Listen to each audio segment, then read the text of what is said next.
안녕하세요, 여러분. 오늘은 조금 무거운 주제지만 아마 지금 이 말을 듣는 누군가에게 꼭 필요한 이야기일지도 모릅니다. 제목 그대로입니다. 돈도 없고 희망도 보이지 않을 때 우리는 어떻게 살아가야 할까? 누구나 그런 시기를 한 번쯤은 만납니다. 인생이 완전히 멈춘 것 같고 아무리 해도 길이 보이지 않는 순간 말이죠. 누군가는 경제적으로 무너졌을 때, 누군가는 관계가 끊어졌을 때, 또 누군가는 스스로의 가치마저 잃었다고 느낄 때 이런 시간을 경험합니다.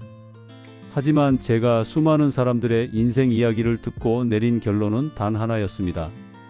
인생의 바닥은 끝이 아니라 다시 시작할 수 있는 유일한 자리다. 바닥에 닿아본 사람만이 알 수 있는 강함이 있습니다. 저는 오늘 그 이야기를 3가지 실제 사례를 통해 들려드리려 합니다. 첫 번째 이야기는 서울의 작은 고시원에서 시작됩니다. 한 남자가 있었습니다. 그는 한때 번듯한 대기업에 다녔지만 구조조정으로 갑작스럽게 해고되었습니다. 그가 가진 돈은 3달치 월세와 약간의 식비가 전부였고 휴대폰 요금조차 미뤄지는 날이 많았습니다. 가족에게도 말할 수 없었고 친구들도 하나둘 연락이 끊겼습니다. 그때 그는 이렇게 말했습니다. 나는 내 인생에서 완전히 사라진 사람 같았어요. 그런데 어느 날 그는 아주 사소한 결심을 하나 했습니다. 내일 아침 7시에 일어나서 도서관에 가자. 그것뿐이었습니다. 거창한 목표도 없었고 미래에 대한 확신도 없었지만 그 약속 하나를 지키기로 했죠. 그렇게 하루를 보내고 또 하루를 버텼습니다. 3개월, 6개월이 지나면서 그는 도서관에서 하루 종일 글을 썼습니다. 처음엔 아무도 읽지 않았지만 어느 날 그의 글 한 편이 온라인에서 퍼지기 시작했습니다. 사람들은 그의 진솔한 이야기에 공감했고 그로 인해 그는 작가로 불리게 되었습니다. 지금 그는 이렇게 말합니다. 내가 절망의 끝에서 배운 건 희망은 먼 미래의 목표가 아니라 내일을 버티게 하는 아주 작은 이유에서 시작된다는 것이었어요. 이 이야기를 들을 때마다 저는 생각합니다. 사람은 돈이 없어서 무너지는 게 아닙니다. 돈보다 더 깊은 절망은 의미가 없다는 감정에서 옵니다. 의미를 잃은 사람은 아무것도 할 힘이 없습니다. 그러나 의미는 멀리 있지 않습니다. 내일을 견디게 하는 이유 하나, 그게 바로 희망의 씨앗입니다.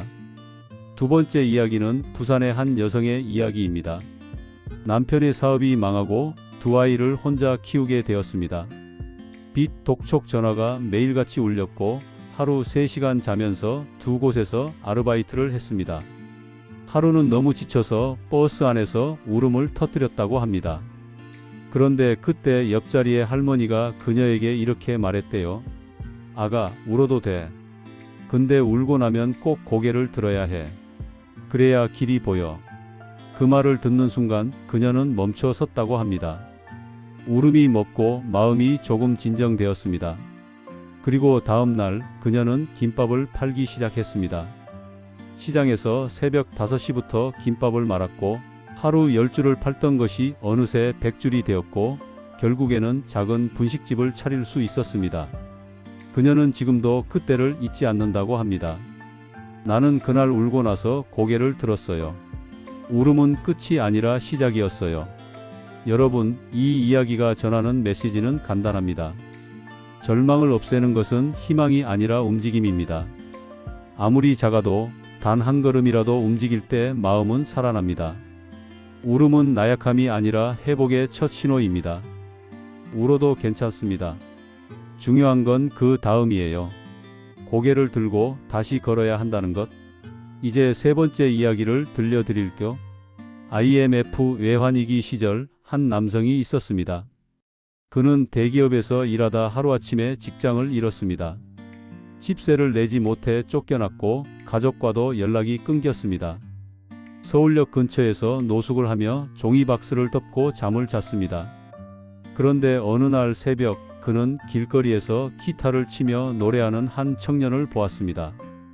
그 청년의 노래는 별로 잘하지도 않았지만 그에게는 이상하게 따뜻하게 느껴졌다고 합니다. 그때 그는 스스로에게 이렇게 물었어요. 나는 왜 아직 살아있을까? 그 질문이 그의 전환점이 되었습니다. 다음 날 그는 무료 급식소로 갔습니다. 밥을 얻어먹으러 간 게 아니라 거기서 봉사를 시작했습니다. 처음엔 단순히 뭔가라도 해야겠다는 마음이었지만 봉사를 하며 그는 누군가에게 여전히 도움이 될 수 있다는 감정을 느꼈습니다. 그리고 그 감정이 그를 다시 일으켜 세웠습니다. 1년 후 그는 작은 공장에 취직했고 지금은 자신이 거리에서 잠을 잤던 그 근처에서 노숙인들을 돕는 일을 하고 있습니다. 그는 말했습니다. 그때 나를 살린 건 돈이 아니라 의미였다. 여러분, 이 말이 정말 중요합니다. 우리는 흔히 희망이 없다고 느낄 때 돈이 없어서라고 생각합니다. 하지만 사실은 돈보다 의미의 결핍이 사람을 무너뜨립니다. 돈이 없어도 의미가 있으면 사람은 살아갑니다. 하지만 돈이 있어도 의미를 잃으면 사람은 쉽게 무너집니다. 심리학자 빅터 프랭클은 수용소에서 가족을 잃고도 살아남았습니다. 그는 인간은 상황에 의해 파괴될 수는 있어도 태도에 의해 다시 일어설 수 있다고 했습니다. 여러분, 이 말은 단순한 위로가 아닙니다. 삶을 살아낸 사람의 증언입니다.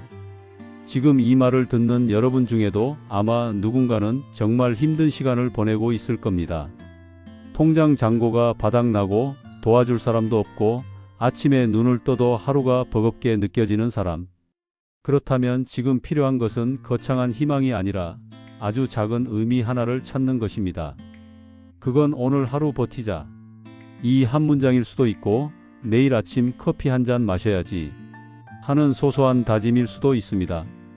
작은 의미가 삶을 지탱하는 버팀목이 됩니다. 또 하나 중요한 것은 자신을 미워하지 않는 것입니다.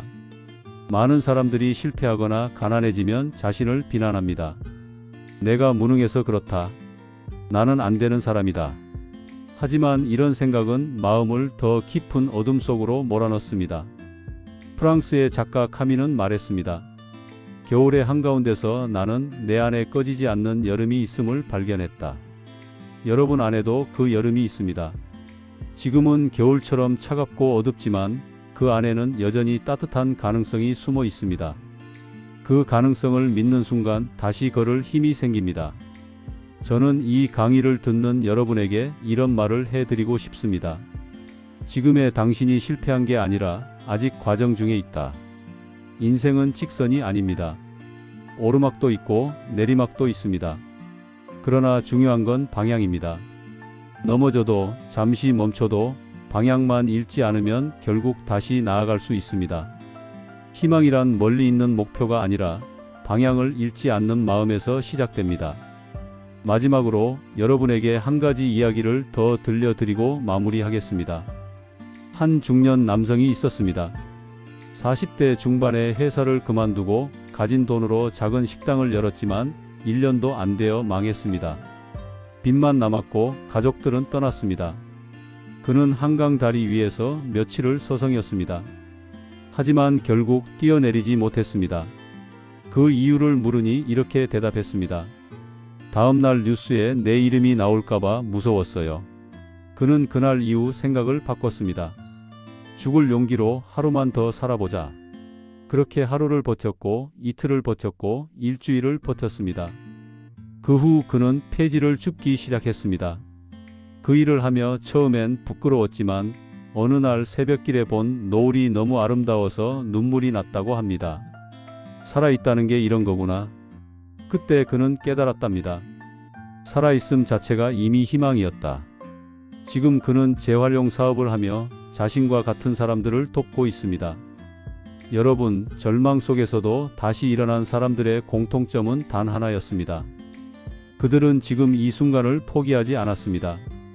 미래를 생각할 여유가 없을 때 그들은 오늘을 붙잡았습니다. 오늘 하루를 버티는 힘이 내일의 희망이 됩니다. 돈이 없어도 괜찮습니다. 희망이 없어도 괜찮습니다. 중요한 건 오늘 하루를 끝까지 살아내는 것입니다. 지금 이 순간에도 누군가는 어둠 속에서 길을 찾고 있습니다. 하지만 기억하세요. 어둠은 새벽이 오기 전 가장 짙습니다. 여러분의 삶이 지금 어둡다면 그것은 새벽이 가까이 왔다는 뜻입니다. 그러니 오늘 하루 이렇게 말해보세요. 나는 아직 끝나지 않았다. 나는 다시 시작할 수 있다. 그 한 문장이 여러분의 내일을 밝히는 불빛이 될 것입니다. 감사합니다.